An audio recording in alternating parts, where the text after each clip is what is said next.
back. Now let's have further analysis of the issues that have been raised in today's primetime program, the phenomenon of P2B and whether it is a fleeting, vanishingly transient wonder or whether it has the capacity to deliver at the ballot box, and the failure of millions of potential voters to beat the Electoral Commission INEC's voter registration deadline, which expired at the weekend, with calls for the exercise to be extended by at least a month and threats of legal action if it isn't. Who's got the right of it?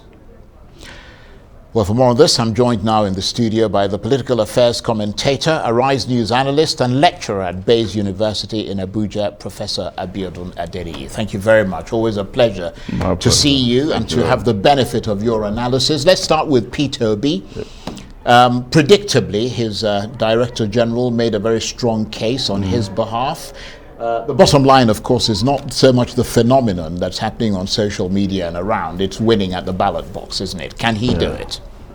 Well, it's a political process. It's very difficult for us to be arithmetical about it, but but it's also safe to say that it's making an impact. It's making a statement in the political scene, and it's going to be dangerous for any permutation to dismiss him, because sometimes you can never tell.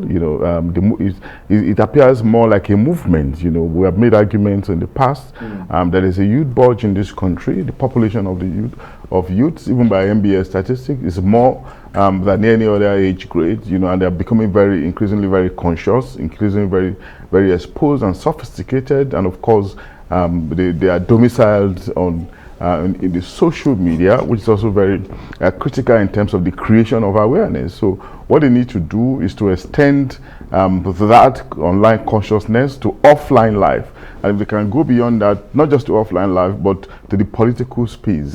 Whoever who says that they cannot make an impact at the end of the day. Yeah, we still have 6 months down the line. No, you have a point, a very good point. But I'm actually struck by the fact that so far, only 12 million more people have registered.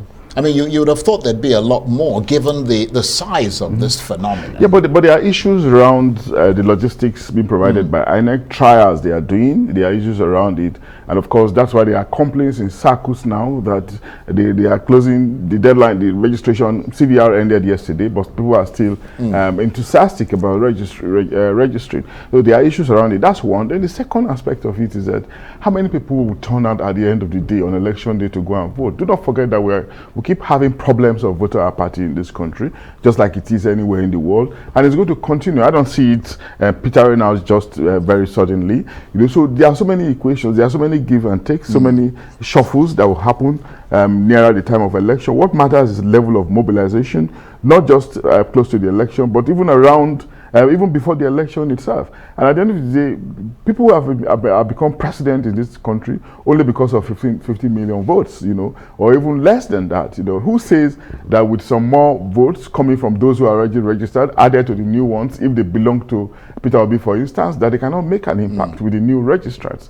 And that's why I'm saying that, these are permutations, but in making those permutations, it's going to be disadvantageous. It's going to be dangerous for any political group to discountenance, what is looking like a movement represented in the surge of the Labour Party, as the case could be.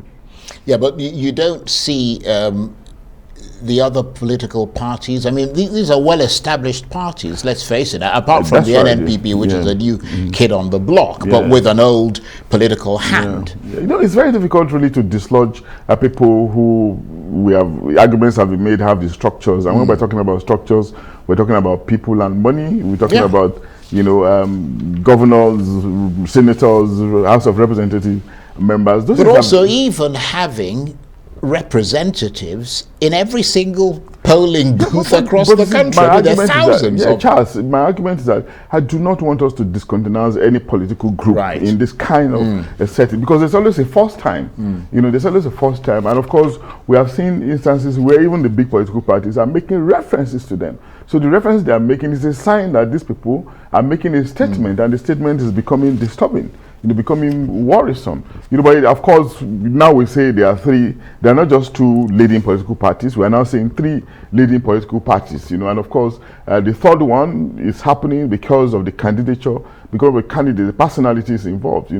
Sometimes personalities can define the success of a political. Well, it seems to define the politics in Nigeria, because I mean, if he can go from to a party that really had virtually very little base, and make this kind of impact, it's got to be about personalities. Yeah, of course. In the sense that, look at what happened in Osun, for instance. There are so many reasons for us to believe that PDP didn't win in Osun because of PDP itself, but because of the personality, the person that they fielded, in the person of Adeleke, because he's charismatic, he's well loved. And of course, in Anambra State as well, when Peter Obi won, he won through Abga, isn't it? Abga was just a minority party, you say party at the fringe, but of course he came in, he won twice, became governor twice. So it's going to be, we are seeing a redefinition. Our politics is becoming more vibrant, more robust, with the new elements, that Peter Obi, for instance, is adding. So it's making it all the more interesting, in my own opinion, irrespective of the structure that we often attribute, to the pre-existing behemoths, PDP and APC. It's lovely talking with you. I mean, next time we must have more time.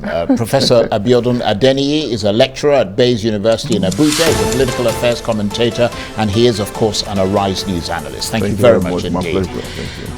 That's it for this edition of Arise Prime Time. Join us again tomorrow. From me and the entire team here in Abuja and Enugu and Lagos. Bye-bye, and thank you for watching.